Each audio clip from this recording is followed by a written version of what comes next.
Now let's examine how this collector justified their $375 fee to the court. They did it with a sworn affidavit, which swears that their legal team spent an average of 3.5 hours of labor preparing each lawsuit, and that most of this work was done by lower-paid legal assistants, whose blended hourly rate equates to $109 per hour, which multiplies out to justify their $375 fee. And this affidavit was submitted to the court by their attorney as sworn testimony, punishable by perjury. But this affidavit lies.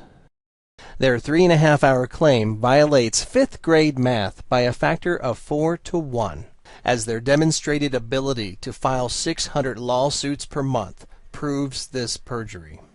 Basic division for this scenario proves that each lawsuit actually requires no more than 54 minutes of work on average. And multiplication proves that it would have taken them 4 calendar months to complete the 2,100 hours of work required to prepare these 600 lawsuits. Yet this team of 3 completed almost 600 lawsuits in the single month of June. Here is a view of the perjured affidavit, which declares itself as punishable by perjury, and also declares that the 3.5 hours of work was all done prior to the filing of each lawsuit. These charges do not include any time spent after the filing of each lawsuit, which means prosecution time is not included here. This is done on purpose because when citizens call to settle their debts prior to the court date, no legal fee discounts are granted. They are declared non-negotiable. I recorded my own phone call with the collector as evidence of their strict no legal fee discount policy. Here is a spliced snippet from this phone call demonstrating their strict policy of non-discounted legal fees, even if you pay the debt in full before your court hearing. $375 attorney fee. How is that considered reasonable if I were to pay out of court? That is our standard fee for filing suit in court. Is there any reason why the $375 fee isn't less for not taking it to court? We're not allowed to take that off. Here is another page from the sworn affidavit, which names the 3 specific staff members who conducted this work, and details the work breakdown, claiming that an average of 3.5 hours of work was done prior to the filing of each lawsuit. As has been shown by simple 5th grade math, this 3.5-hour claim is impossibly overestimated. This is blatant perjury by a factor of 4 to 1. As additional proof of this team's productivity, here we have an official response from the collector provided to the Consumer Financial Protection Bureau in defense of their $375 fee. Here, the collector admits to their ability to prepare 600 lawsuits per month using only these 3 staff members. But the collector didn't realize their own math fallacy. Their stated monthly productivity would only allow for a maximum of 48 minutes per lawsuit, even if this team of 3 achieved an actual 100% utilization. This documented statement affirms that their 3.5-hour claim is perjury. But we don't have to take their word for it, as this productivity was already proven by public courthouse records.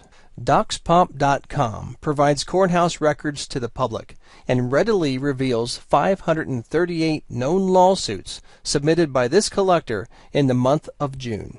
There may be additional lawsuits which simply weren't found in our search, but these 538 are established fact. And DocsPomp reveals for this collector over 1,700 known lawsuits submitted during the 3-month period from May through July. This data demonstrates that this team of 3 is able to submit an average of almost 600 lawsuits per month continuously. Here, simple division reveals that each lawsuit must have taken an average of about 54 minutes. Even if this team was actually working at 100% utilization on this task continuously for 3 months in a row. This productivity across these 3 months further confirms that the sworn 3.5-hour claim is perjury by a factor of 4 to 1. Here is a graphical view of this lie for the single month of June. In June, there were exactly 4 work weeks, which only permits for a total of 480 work hours for this team of 3. During this month of June, this team charged Indiana citizens for 1,900 hours of their time, which is about 4 times the amount actually worked. And now let's look at the 3-month graphical view covering May through July. This team of 3 only had 1,600 work hours available for these 3 months. Yet they consistently overcharged for their time by a factor of about 4 to 1. For these 3 months, they charged citizens the equivalent of an entire year's worth of work for this team of 3.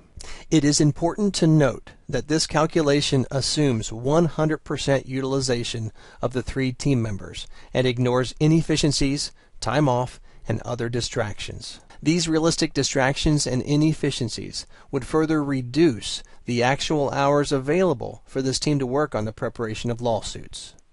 One very significant known distraction is shown here.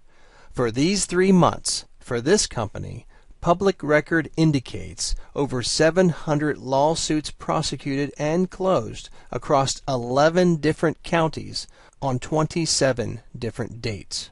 The travel time alone for this work is estimated at 60 hours. The total time required to handle these 700 cases is estimated to be over 150 hours. Let's examine the proof that the preparation for these cookie-cutter lawsuits is a speedy process. The purpose of this proof is to show that the 3 months of work performed was sufficiently contained within the 3 months analyzed.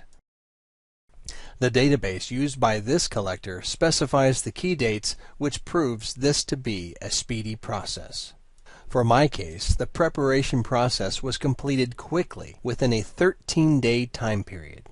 These records can be subpoenaed for all 3,000 lawsuits filed this year to further establish that this preparations work is a speedy process. In this quotation taken from the collector's filed response, the productivity of this team is measured in a clean monthly fashion, which further indicates that their preparations process has a short cycle. Now let's examine the proof that all or nearly all of this preparation work was performed by the 3 specified resources. The roster of the collector's legal staff is already known, and there was not anyone else who would have accomplished this work during the 3 months analyzed for perjury. The sworn affidavit claims that the 3.5 hours of work was accomplished by only these 3 named resources. To ensure that this applied to all other lawsuits filed during these 3 months, dozens of spot checks were made at various courthouses where the lawsuits were also filed. These spot checks confirmed that this same attorney, in fact, filed nearly 100% of these lawsuits filed during the 3 months analyzed. The perjured affidavit submitted locally appears to have also been submitted to at least one other county court during this same time period, demonstrating that this affidavit applies equally to the lawsuits filed in other counties for this same creditor. Additionally, the collector's filed response clearly admits that nearly all of the preparations work was accomplished by these 3 team members. Here is a roster for the legal department staff members as of June 1st of 2013. The first 3 listed are the same 3 resources listed on the affidavit. Now let's take a look at the actual lawsuit deliverables. This collector sues hundreds of patients all for the same clean, single-page emergency room contract. The verbiage of this contract only needs to be reviewed once. Otherwise, the paralegal only needs to validate the signature and date on each contract, and also does a few other lookups and checks, easily automated by software and online databases. The entire court summons only contains 3 easy signatures. The rest of it appears to be a computer-generated form, inserting the appropriate information which already existed in their database for each account. This court summons appears to have required only about 15 minutes of preparations work. This collector's creditor scheme is very simple. In 2013, this collector submitted about 3,000 lawsuits, all for one of the 5 ER physician groups whom they represent. Yet all of these physician groups share the same business office. This business office behaves as a singular creditor for all 3,000 lawsuits. This scheme permits the collector to perform efficient batch processing, which enables high productivity. Yet despite these ideal conditions and the efficiency of having an internal legal department, this collector still charges almost 4 times the legal fee of a competing collector.